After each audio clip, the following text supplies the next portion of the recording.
세상의 모든 지식 언더스탠딩.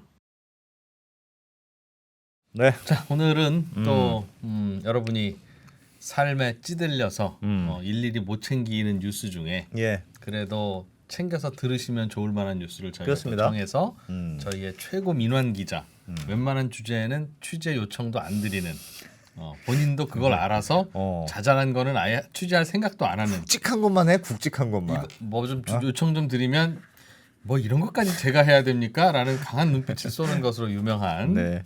김상훈 기자. 네. 그러나 참 치사하고 그렇지만 취재해오면 또 되게 잘해오기 때문에 그렇습니다. 또 뭐 얼굴도 잘생겼는데 취재도 잘하고 참 불공평해. 그러니까 그죠? 예. 김상훈 기자님 어서 오십시오. 어서 오세요. 네, 안녕하세요. 김상훈입니다. 예. 네. 제가 그랬다고요? 사실은 좀 농담입니다. 그 외모가 자꾸 약간 좀 준수한 편이 되면 세상 살기 불편해요. 제가 그거 알아 경험해서. 네. 아니, 많이 불편해 사실은. 알겠습니다. 뭐 좀 일 좀 조금 뭐 하려고 그러면 너 외모 때문에 믿고 외모 그러느냐. 믿고 일 안 하냐 뭐 이런 소리 듣고. 빨리 시작하시죠. 네. 네. 자, 오늘 주제는 독일 폭스바겐이 독일 공장 문을 닫았다. 이거 가지고 뭐 난리던데. 네. 엊그제 조간신문에 진짜 네. 대문짝만하게 기사가 났었죠. 예. 이게 조간신문에 나왔던 내용은 뭐냐면 이 중국의 공세, 전기차 공세 때문에 폭스바겐이 독일 공장 문을 닫는다라고 하는 게 헤드라인인데 뭐 예를 독일 들면 공장 문 닫는 게 매우 이례적인 일입니까? 그렇죠. 창사 일의 처음이니까. 음. 이게 왜 그 굉장히 상징적인 사건이냐면 폭스바겐 같은 경우에는 독일의 법도 있습니다. 어떤 법이냐? 폭스바겐법이에요. 이게 뭐냐면 폭스바겐은 단일 주주가 20%의 의결권 이상을 가지면 안 된다. 그러니까 다른 쪽에 넘어가면 안 된다라고 하는 걸 방지하기 위한 차원인 거죠. 국민 기업이니까. 그렇죠. 아. 폭스바겐이라고 하는 말 자체가 국민차라는 뜻인 거고 예. 심지어 그런 법도 있을 뿐만 아니라 폭스바겐 본사가 있는 데가 독일의 니더작센주라고 하는 곳인데 예. 여기 주정부가 폭스바겐의 의결권 20%를 또 들고 있어요. 와, 국영 기업 비슷한 느낌이네요. 거의 뭐 국영기업이라고 볼 수도 있을 만큼의 어쨌든 독일에는 국민 기업인 건데 포스코 같은 우리가 치면. 그런 그렇죠. 느낌이네. 근데 이 폭스바겐이 뭐 여러 어려움을 많이 겪었잖아요. 예를 들면 2015년에는 디젤 게이트라고 하는 걸로 꽤 오랫동안 어려움을 겪었었고 예. 그런 와중에 최근에 중국의 전기차 때문에 조금 내리막길을 걷고 있다는 얘기가 많이 들리고 있기는 하지만 그럼에도 불구하고 창사 이래로 한 번도 독일에 있는 공장을 닫아본 적이 없는데 이번에 처음으로 독일 공장 문을 닫겠다라고 발표를 하니까 독일에서 난리가 났죠. 야, 우리의 폭스바겐이 이제 뭐 기울어져 가는 거 아닌가? 그렇죠. 더더군다나 폭스바겐이 독일의 공장이 10곳 정도가 있는 걸로 알려져 있는데 거기서 고용하고 있는 그 고용 인원만 해도 한 12만 명 정도 된다고 해요. 예. 근데 그렇다고 하니까 당연히 굉장히 많은 사람들이 폭스바겐을 비롯하여 폭스바겐 밑에 딸려 있는 부품사 거기에 공급하는 예를 들면 강소기업 미셸 슈탄트라고 하죠. 네. 이런 것도 굉장히 많은 산업 일련들이 엮여 있는데 미셸 슈탄트. 있어 보인다. 굳이 그 설명 안 끼워넣어도 되는데 잠깐 한 0.5초 사이에 또 자기의 지식을 미셸 슈탄트라고 하죠. 근데 난 처음 들어봤는데. 그걸 처음 들어보셨다고요? 네. 네. 아무튼 네. 그렇습니다. 그래서 어쨌든 한국에 전해진 기사는 되게 단선적으로 이야기를 하고 끝나는데 왜냐하면 중국의 전기차 때문에 독일차의 입지가 좁아져서 폭스바겐이 어려워졌고 그래서 독일에 있는 공장 문을 닫게 된다 이렇게 끝이 나지만 독일 공장 문을 닫아둔 거 여러 개 있다면서요. 10개 중에 2개 정도 문을 닫을 10개 거라고 중에 검토하고 2개? 있다고 해요. 뭐 얼마나 닫을지는 모르겠지만 우리로 치면 현대차 울산 공장 폐쇄하기로 뭐 이런 그런 거네요. 그런 거. 그건 난리가 나겠네. 그렇죠. 근데 그런 뭐 GM 대우나 이런 쪽은 GM이 그렇게 그냥 결정해서 뭐 그런 거니까 뭐 다른 복잡한 이유가 있을 수도 있는데 네. 폭스바겐은 독일 기업이잖아요. 그렇죠. 맞습니다. 그래서 사실 이게 조금 입체적으로 봐야 되는데 폭스바겐만 그런 게 아니라 예. 독일 전체가 다 폭스바겐 꼴이 나고 있다라고 하는 얘기를 제가 말씀을 드릴 텐데 예. 사실 지난 20여 년간 독일이 유럽의 맹주로 군림을 했잖아요. 예. 근데 20년 전을 따져보면 사실 그때는 2000년대 초반이라고 하죠. 그때는 독일이 유럽의 병자였습니다. 근데 2005년에 메르켈이 들어서고 난 다음에 굉장히 여러 정책을 통해서 독일이 유럽의 맹주로 올라섰는데 예. 그때 가장 중요한 두 가지 축이 하나는 러시아의 싼 천연가스 이걸 통해서 독일 제조업의 원가 경쟁력을 높이는 거죠. 그리고 난 다음에 독일에 있는 대기업들을 중국에 진출을 시키는 거예요. 그리고 난 다음에 그 기업들이 진출을 하게 되면 중국 시장에서 돈을 벌 테고 여기에 따라서 독일에 있는 강소 기업들 수출량이 늘어나는 뭐 이런 식의 메르켈 모델, 제가 자칭 그렇게 부릅니다만 그런 식의 모델을 굴리면서 어떻게 보면 유럽의 맹주로 올라섰던 건데 예. 근데 그 고리가 이제 끊기고 있다라고 하는 얘기를 드릴 겁니다. 일본은 벌써 끊겼고 일본은 벌써 끊겼죠. 러시아 가스는 문제가 생겼고 맞습니다. 어. 이제 중국 시장이라고 하는 고리도 끊기고 있다라는 걸 말씀드릴 텐데 그 상징적인 사건이 폭스바겐의 독일 공장을 문 닫는. 좀 설명 좀 해주십시오. 어떻게 됐다는 건지. 네, 사실 그 중국 전기차 때문에 문을 닫는다라고 하는 그 뭐 우리나라 언론의 해석 같은 경우 조금 너무 단선적이라고 말씀을 드렸었는데 예. 그게 왜 그러냐면 최근에 유럽이 중국 전기차 공습 때문에 굉장히 시끄럽잖아요. 네. 그래서 EU에서 38% 관세를 매기겠다라고 하는 발표를 했는데 그때 반대를 한 것이 폭스바겐을 비롯한 독일 자동차 3사였어요. 중국 차에 고관세를 매기려고 하니까 맞습니다. 그냥 하지 마세요. 하지 마세요. 그거를 폭스바겐이 주장했다. 그게 조금 이상하잖아요. 아니 왜냐하면 유럽이 본인들의 본진이고 거기 관세 본진을 매겨주면 좋은데. 중국 전기차가 들어온다고 하면 관세 장벽을 세워주면 당연히 본인들은 좋아해야 할 텐데 그때 당시에 반대했던 표면적인 이유는 이런 거예요. 이게 유럽이랑 중국이랑 싸우게 되면 중국은 당연히 보복 조치를 어떤 방식으로든 할 텐데 그게 예. 관세가 될 수도 있고 다른 게 될 수도 있죠. 네. 근데 그러면 중국에 깊숙이 들어가 있는 유럽에 있는 기업들 중에 가장 깊숙이 들어가 있는 기업은 독일 기업들밖에 없거든요. 본인들이 타겟이 된다는 거죠. 예를 들면 우리가 많이 당했던 것처럼 뭐 특정 조치는 하지 않더라도 반유럽 정서를 뒤에서 부추긴다. 그러면 당연히 뭐 불매 운동 같은 게 일어날 수 있고 예. 그렇게 되면 예를 들면 그 독일 기업이 들어가 있는데 굉장히 막대한 지장이 있을 수 있기 때문에 반대를 했던 건데 그래서 이것도 사실 이해가 잘 안 되지만 폭스바겐이 왜 그런 반대를 했는지 중국 자동차 시장을 보면 이게 잘 이해가 되는데 이게 지난 한 15년간 20여 년간 중국 자동차 시장 점유율이에요. 예. 맨 위에 있는 이 분홍색 선이 폭스바겐의 점유율입니다. 어디에서? 중국에서. 1등이었네. 중국에서? 압도적으로 1등이었어요. 폭스바겐이 중국에 진출한 게 40년쯤 되거든요. 근데 한 2000년 중반 무렵부터 2022년까지는 계속 시장 점유율 1등이었습니다. 예. 그래서 2023년에 BYD한테 추월이 당하는데 이거 보시면 알겠지만 어찌됐든지 간에 폭스바겐은 중국에서 굉장히 잘 먹고 잘 살았다는 거죠. 그러네. 최근에 좀 변화가 심하게 있네요. 2023년에 변화가 있기는 하지만 그럼에도 불구하고 아직도 폭스바겐 그룹이 1등이라고 하는 게 이게 2023년 중국에서 승용차 판매 대수를 제가 뽑아온 건데 예. 보시면 비야드가 1등이잖아요. 폭스바겐이 2등이고 예. 근데 밑에 보시면 10위에 아우디가 있죠. 네. 아우디는 폭스바겐 그룹 산하에 있는 자동차 메이커입니다. 현대와 기아의 관계군요. 맞습니다. 현대 기아 관계 비슷한 건데 합치면 289만 대 여전히 1등이에요. 근데 그러니까 사실 폭스바겐 입장에서는 그렇게 표면적으로 얘기한 것처럼 중국 유럽에서 시장이 우리가 너무 중요한데. 중국 시장이 너무 중요한데 실제로 보시면 이미 본진이라고 볼 수도 있어요. 이게 폭스바겐 그룹이 지난해 전 세계 판매한 신차 판매량을 다 지역별로 제가 나눠본 거거든요. 네. 독일은 114만 대입니다. 중국에서는 323만 대예요. 야. 뭐 압도적인 차이잖아요. 서유럽 자동차를 가장 많이 산다고 하는 서유럽 물량보다도 중국에서 파는 물량이 훨씬 많습니다. 국민은 얼마 되지도 않고 이렇다 보니까 사실 폭스바겐 입장에서는 본진이 중국인데 유럽에서 그 관세를 매긴다고 하면 본인들이 타겟이 될 것 당연히 염려할 수밖에 없기는 하죠. 예. 근데 사실 이거는 표면적인 이유라고 볼 수 있고 그래 중국 안에 공장이 있는데 뭐 관세야 큰 문제 없을 거고 다만 이제 반 유럽 정서가 걱정이겠죠. 중국에서 그런 정서 생기면 관세도 걱정인 게 있습니다. 뭐 예를 들면 폭스바겐을 비롯하여 독일 3사가 대부분 그 전기차 공장이 중국에도 있어요. 예. 그래서 중국에서 만든 전기차를 유럽으로 역수출을 하기도 하는데 그게 지난해 같은 경우에는 전체 팔린 전기차 중에 10%라고 해요. 10대 중에 한 대는 중국에 있는 그 독일 자동차 메이커가 중국에서 생산해서 전기차를 만들어서 그걸 다시 유럽에 파는 건데 예를 들면 뭐 스마트라고 하는 브랜드가 있어요. 벤츠랑 예. 중국 업체랑 만든 그 좀 작은 전기차 같은 맞습니다. 작은 차 있어요. 예. 맞습니다.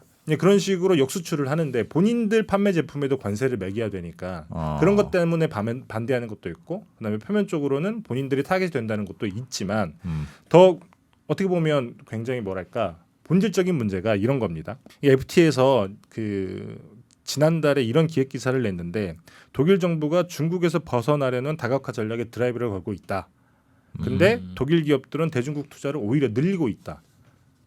이런 내용인 건데 아까 말씀드렸다시피 폭스바겐도 이미 중국 의존도가 너무 크잖아요. 예. 폭스바겐뿐만 아니라 굉장히 많은 독일 대기업들이 중국 의존도가 너무 크기 때문에 네. 우리가 러시아에서 한번 당해봤으니까 그러면 우리가 너무 러시아의 천연가스에 의존해 있었더니 이게 막혔을 때 굉장히 큰 타격이 오더라라고 하는 걸 우크라이나 전쟁 때 느꼈고 그래서 지난해 7월에 부랴부랴 중국 전략이라고 하는 걸 만들어서 조금 다각화해라. 너무 항상- 중국으로 하지 마. 그쵸? 독일 정부 입장에서는 맞습니다. 너무 한쪽에 몰리면 위험한 거 아니니 그렇죠. 라고 권고를 하는 거고 그렇죠. 근데 기업들 입장에서는 지금 시장이 저렇게 큰데 뭘 다각화야 일단 여기서 최대한 벌어야지 맞습니다. 어쨌든 중국 시장이 가장 큰데 예. 여기다 버릴 이유가 없는 거죠. 음. 그래서 중국 기업들이 독일 기업들이 중국에 투자를 늘리는 이유를 FT가 봤더니 독일 기업들이 현지화 전략을 굉장히 강화를 한다고 하는 거예요. 그러니까 예. 독일에서는 공장을 닫지만 오히려 중국에서는 투자를 늘리는 가장 큰 이유가 뭐냐라고 봤더니 공급망이라고 하는 거죠. 저희가 팬데믹이 있었고 그 다음에 최근에 그 중동 사태 때문에 수에즈 운하가 막혔잖아요. 예. 중국에서 오고 혹은 유럽에서 중국으로 가려면 수에즈 운하라고 하는 걸 건너야 되는데 이게 막히게 되면 굉장히 공급망에 차질이 빚어진다. 근데 우리가 중국에서 생산을 해봤더니 여기서는 모든 게 한 묶음으로 해결이 된다. 근데 우리가 굳이 중국에서 생산 안 할 이유가 뭐가 있냐라고 하는 거죠. 뭐 예를 들면 그 히토류라고 하든지 광물 이런 것들 다 중국은 다 국내에서 조달이 가능하잖아요. 예. 근데 유럽에서 생산을 하게 되면 다시 또 실어 와야 된다는 거예요. 그러다 수에즈 운하가 막히면 돌아와야 되고 이런 문제가 생기기 때문에 현지화 전략을 굉장히 강화를 하는데 그래서 중국에 굉장히 많이 투자를 하는 거죠. 이제 어떻게 보면 폭스바겐 입장에서는 굉장히 당연한 선택이지만 독일 정부 입장에서는 이게 굉장히 못마땅한 거죠. 그러니까 예전처럼 예를 들면 아까 말씀드렸던 그 메르켈 모델이라고 하는 게 그러면 폭스바겐이 중국에 투자를 늘려요. 그러면 독일에 있는 기업들이 거기에 따라서 부품 수출하든지 이런 식으로 해서 또 따라가게 되면 예. 당연히 독일에 있는 수출도 늘어나고 어떻게 보면 지금까지 윈윈 전략이라고 할 수 있었는데 근데 문제는 이 고리가 끊기기 시작했다는 건데 뭐 예전처럼 중국에 투자하는 거는 뭐 그렇게 나쁘진 않습니다. 왜냐하면 폭스바겐도 뭐 본인들의 선택인 거니까 막을 수 있는 것도 아니고 근데 잠깐 슬라이드 보여드리면 지난 한 30여 년간 어이구. 독일의 대중국 수출이 GDP에서 차지하는 비중이에요.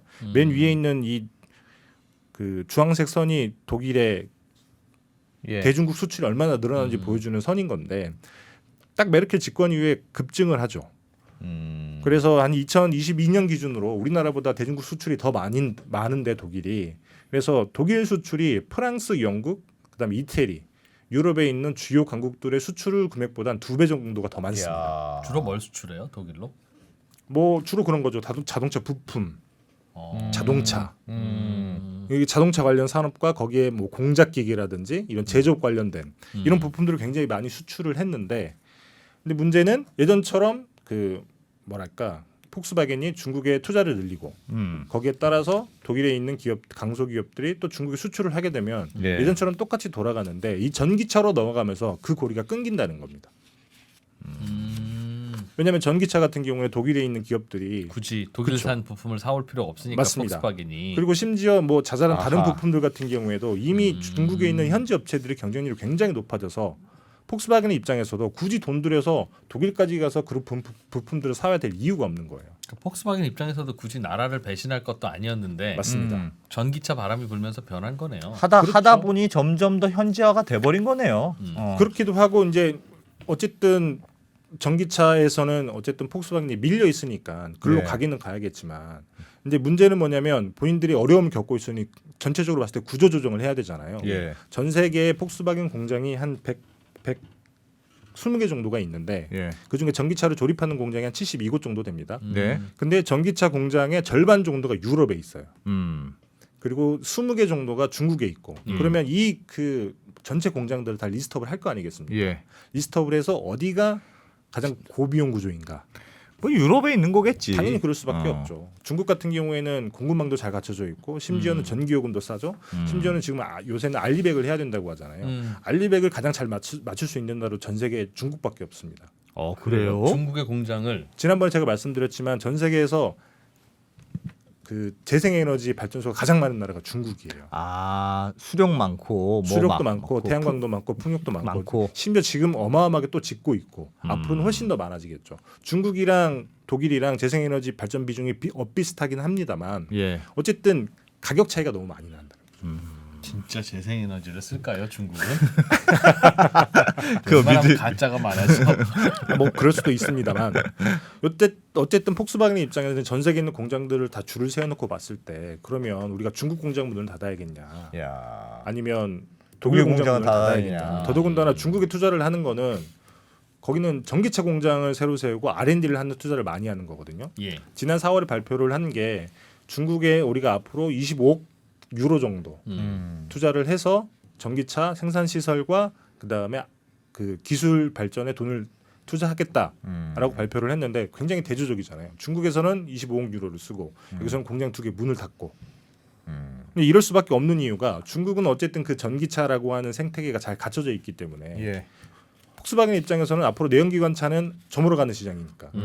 그러면 이 저물어 가는 시장의 공장들은 당연히 이미 풀로 차 있을 테니까 이거는 정리를 해야 되고 정리를 하려고 보다 보니 가장 비용이 비싼 데가 어딘지 따져봤을 테고 그렇다 보니 독일 공장일 수밖에 없지 않겠나라는 판단을 할 수밖에 없다는 거죠.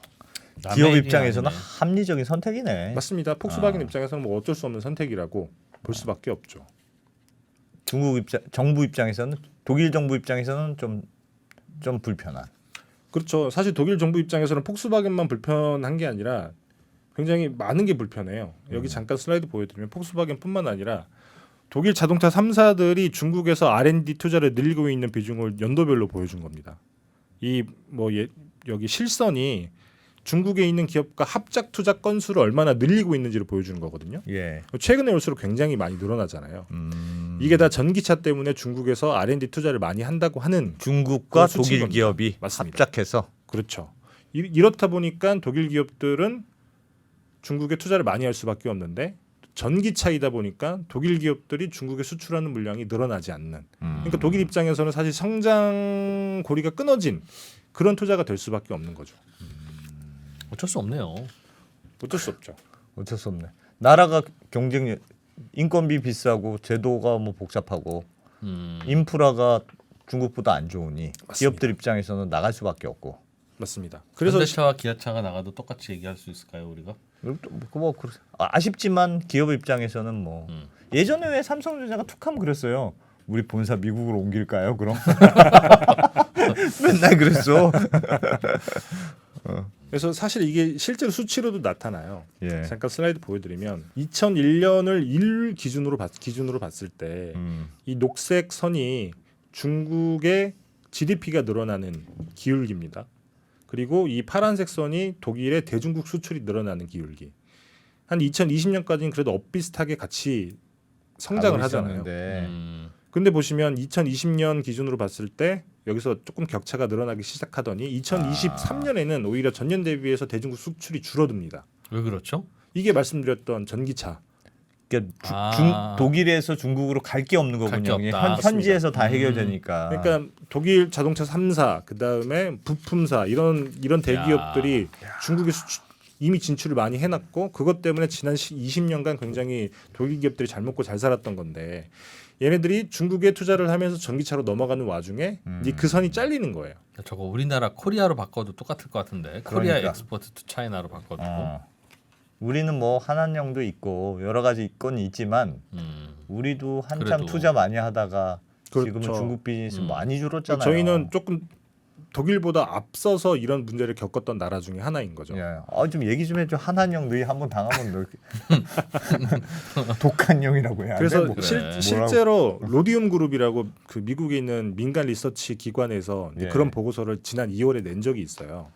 그러니까 미국, 한국 같은 나라들은 이미 중국으로 인한 피해를 봤다. 미국 같은 경우에는 제조업 일자리가 많이 사라졌죠. 예. 한국 같은 경우에는 진출했다가 한한령 때문에 철수한 기업도 굉장히 많이 있고 저희들은 이미 맛을 봤는데 독일 같은 경우에는 그 맛을 못 보다가 이제 보기 시작한다는 겁니다. 다 빠져나가 버리는 오히려. 이제 선이 잘리는 그렇다고 해서 뭐 예를 들면 우리나라처럼 중국이 뭐 니네 나라랑 우리나라랑 사이가 나빠졌으니까 니네 거 이제 안 사 혹은 안 사게 만들 거야 요런 것까지는 아니지만 구조가 그렇게 이미 흘러가고 있다는 거죠. 그래서 잠깐 슬라이드 보여드리면 독일의 대중 무역 적자거든요. 예. 지난 한 20년을 아이고야. 보게 되면 딱 200억 불 사이에서 딱 굉장히 안정적으로 관리를 해왔어요. 예. 사실 중국한테 무역 흑자를 본다는 것 자체가 거의 불가능에 가까운 건데 적자가 굉장히 불가피하더라도 딱 요 정도 수준에서 관리를 해왔는데 2022년부터는 적자가 뭐 어마어마하게 급증을 합니다. 그래서 2023년에도 뭐 전년 대비해서 조금 줄었다고는 하지만 굉장히 많이 늘어 있는 상황인 거죠. 예. 그래서 중국에서 사오는 것도 많이 있는데 예를 들면 이런 거예요. 요거는 그 유럽이랑 중국 간의 승용차 무역을 비교를 해놓은 건데 위에 예. 있는 게 파란색이 유럽에서 중국으로 수출되는 자동차 연도별 추이입니다. 보시면 알겠지만 계속 줄어들죠. 그래서 2023년에 굉장히 많이 줄어들어 있죠. 근데 밑에 보시면 중국에서 수입하는 유럽으로 수출이 되는 차량 굉장히 많이 늘어나고 있죠. 예, 보시면 그러네요. 알겠지만 그러네요. 2023년 4분기에는 거의 엇비슷하게 돼버린 거예요. 이제 그렇다 보니까 독일 입장에서는 이제는 대기업들은 계속 중국에 투자를 많이 하고 있는데 중국이 성장하고 대기업들이 투자를 한다라고 해서 독일이 성장을 하지 않는 딱 그런 상황에 맞닥뜨리게 된 거죠. 중국 정부 입장에서는 엄청 머리 아플 것 같은. 아니 독일 독일 정부 정부. 입장에서는 머리가 엄청 아플 그렇죠. 것 어떻게 같은. 방법이 없잖아요. 지금 우리나라도 미국의 무슨 IRA. IRA법인가 때문에 다좀 반도체 미국으로 다 공장 미국으로 가고. 가면 적골 나는 거 아닙니까? 사실은 그 공장도 우리나라에 다 줬다고 생각해봐요. 그럼 어마어마했던 거지. 근데 맞습니다. 다 거기서 짓고 있잖아요. 지금 그렇죠. 2차 전지도 그렇고. 그러니 뭐 일자리니 뭐 건설비니 심지어는 돈도 거기서 벌고 끝낼 거고. 아무리 뭐 벌어들인 거 좀 들어온다고 하더라도 이익을. 그리고 또 하나 그 로디움 그룹 그 보고서에서 지적을 하는 게 뭐냐면 단순히 이 성장의 고리가 끊어진 것뿐만 아니라 요거 보시면 어떻게 보면 지난 20년간 굉장히 그 독일 같은 경우는 제조업에서 첨단을 달리는 고부가 가치 제조업에서 세계적인 강자였잖아요. 예. 1등이라고 볼 수 있는데 요 노하우를 중국에다 전해주는 거예요. 아하. 왜냐하면 보통은 뭐 자동차도 그렇지만 중국이 독일 기업에게 우리 시장을 허해주는 요건들이 그런 거입니다. 합작사. 무조건 합작으로만 만들라고 하죠. 그렇죠. 예를 들면 그 상하이 폭스바겐 같은 경우에는 50대 50이에요. 예, 상하이 차고. 베이징 자동차와 음. 폭스바겐과 음. 50대 50. 그다음에 아우디가 합작을 한 FAW 폭스바겐 같은 경우에는 FAW가 60, 그다음에 폭스바겐 그룹이 40, 6대 4인 거죠. 이제 그렇다 보니까 여기서 번 돈을 본국으로 송금도 못하고 계속 재투자를 할 수밖에 없는 구조인데다가 아하. 이런 상황에서 계속 노하우가 전달이 되면서 보시면 알겠지만 대부분의 영역에서 원래는 중국이 독일의 경쟁 상대가 되지 않았는데 이미 이쪽에서는 굉장히 독일이 이미 앞질렀고 그나마 남아 있는 게 자동차인데 여기는 앞지를 것으로 우리가 충분히 예상을 할 수 있고 그렇다 보니까 사실 독일 입장에서는 범새끼를 키운 게 아닌가라는 생각을 지금에 와서는 할 수 있다는 거죠. 이런 것들을 앞으로 어떻게 독일이 타결할 것인가. 야, 저거는 진짜 근데 중국 시장을 어느 정도 들어가려면 안 들어갈 수는 없었을 거고 중국 시장이 크니까 들어가면 기술이 어느 정도 유출되는 걸 감내해야 되고. 감내해야 되고. 그래서 굉장히 재밌는 사실 중에 하나가 폭스바겐 같은 경우 원래 내연기관차를 중국에서 공장에서 만들긴 했지만 굉장히 많이 만들겠죠. 많이 파니까. 근데 설계는 그게 핵심이니까 원래는 독일 본사에서 했었습니다. 근데 전기차는 바꿨어요. 설계까지 중국에서 합니다. 현지에서 중국 현지에서 설계하는 걸로. 맞습니다. 그러니까 뭐 이게 뭐 얼마나 위상 차이가 바뀌었는지 알 수 있는 부분인 거죠. 진짜 중국은 무섭다. 중국이 무서운 거냐 아니면 제가 생각하기엔 독일이 너무 깊숙이 들어갔던 것 같아요. 그래서 그 당시에는 불구덩이로 들어갔다. 맞습니다. 그 당시에도 뭐 어쨌든 자국 산업도 어느 정도 피해는 있었겠죠. 왜냐하면 싼 중국산 물건들이 많이 들어올 테니까. 근데 그 피해보다는 본인들이 대기업이 나가고 그 대기업이 중국 시장을 장악을 하고 거기에 따라서 늘어나는 수출이 많이 늘어나기 때문에 이 피해를 상쇄하고도 이득이 남았던 거죠. 근데 이 고리가 싹 끊기면서 이제 우리가 잘못했구나라는 생각을 뒤늦게 할 수 있는 상황이 지금 벌어지고 있다는 겁니다. 그래서 로디움 그룹에서 쓴 보고서에는 이런 표현이 나와요. 과거에는 중국이랑 독일의 관계가 윈윈 관계였는데 왜냐하면 기술력이 있는 독일, 그 다음에 싸게 공급망을 만들 수 있는 중국 이게 윈윈이 됐는데 이제는 제로섬이 됐다. 그래서 한쪽이 크면 한쪽이 망하게 되는 이 제로섬이 됐는데 앞으로 독일이 이걸 어떻게 타개할지 잘 지켜야 된다라는 말로 끝맺음을 하거든요. 야 어렵네. 어려워. 그런데 저거 독일이 저기 안 갔으면 다른 나라가 갔겠지. 다른 나라가 갔겠지. 그렇죠. 다른 나라 그러니까 갔겠죠. 시계를 뭐 1, 20년 전으로 돌려서 그때 어떤 판단을 내릴래 하면 답도 없는 거고. 예. 그리고 독일이 만약에 안 갔으면 독일이 지금처럼 유럽의 맹주가 되지도 못했겠죠. 그렇죠. 근데 다만 유럽의 맹주를 오랫동안 하고 이제 와서 봤더니 이제는 우리가 너무 발을 깊이 담궜구나. 독일에 돌아오기가 쉽지 않구나. 뭐 예를 들면 독일이 그 지난해 슐츠 대각에서 중국 전략 조금 다각화를 하자 계란 한 바구니에 담으면 안 된다라고 공식적으로 발표를 했음에도 불구하고 독일 기업들의 대중국 수출이 늘어나는 이유는 아까 말씀드렸다시피 합작 투자 방식이기 때문에 가지고 올 수가 없어요. 그러니까 번 돈을 거기다 다시 투자를 해야 되는 겁니다. 근데 여기서 이제 나가는 수출이 끊겨 있으니까 독일한테는 이제는 별 그렇게 큰 이득이 되지 않는 상황이 돼버린 우리나라 거죠. 삼성전자, 하이닉스도 미국에 공장 세우고 그러면 거기서 번 돈 다 현지에 재투자하고 설비 투자하고 그래야 될 거예요. 뭐 그렇기도 하지만 그래도 미국 같은 경우에는 현지를 송금을 할 수는 있잖아요. 합작 투자 방식도 이렇게 강제가 된 건 아니기도 하고. 그러나 중국은 훨씬 저기에 강제돼 있다. 그러나 SK 삼성그룹이 굳이 송금 안 할 것 같은데요. 왜 미국에서 돈 놔두지 왜 한국으로 송금? 최근에 뭐 어쨌든 저 세제 개편을 해줘서 많이 가지고 온다고는 하잖아요. 그래서 그 또 이런 얘기도 했어요. 2020년 기준으로 45만 개의 독일 제조업 일자리가 중국 수요에 의존을 했는데 이 수요가 잘리게 되면 얼마나 많은 일자리가 사라지겠냐. 그래서 이제 미국이 느꼈던 그 제조업 일자리 중국이 다 뺏어가는구나라고 하는 거를 이제 독일은 느끼기 시작하는 딱 초입 단계에 들어섰다는 얘기를 하고 있습니다. 미국은 시장이라도 커서 안 들어오면 우리 막아버린다. 뭐 이런 거라도 되지만 독일은 그렇게도 어려울 텐데요.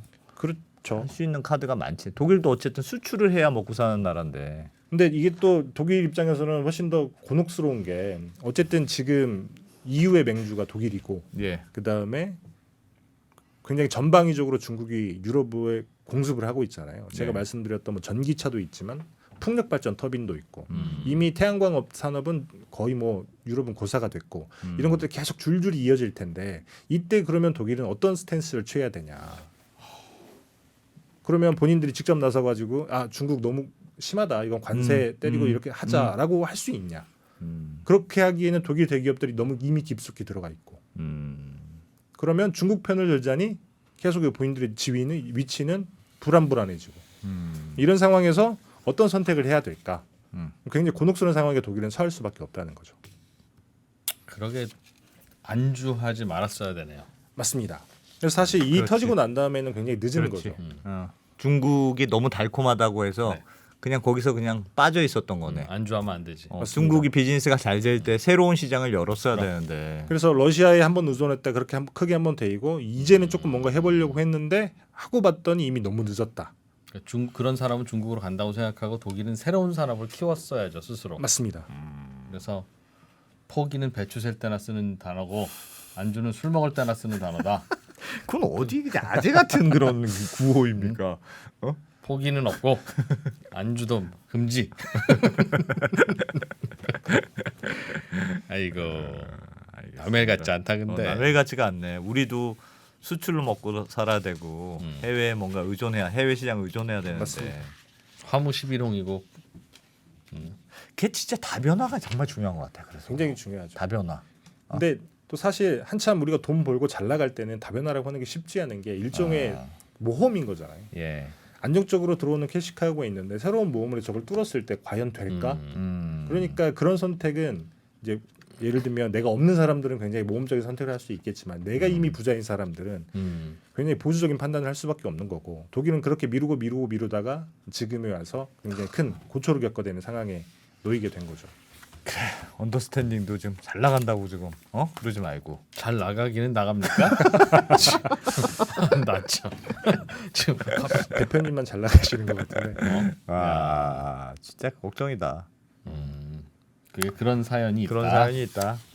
독일의 사례가 그래 이러다가 생각할 뭐, 거를 좀 주네요. 그럼요. 스웨덴의 조선업도 이렇게 망했고 독일의 자동차업도 뭐 이렇게 망하는 거고.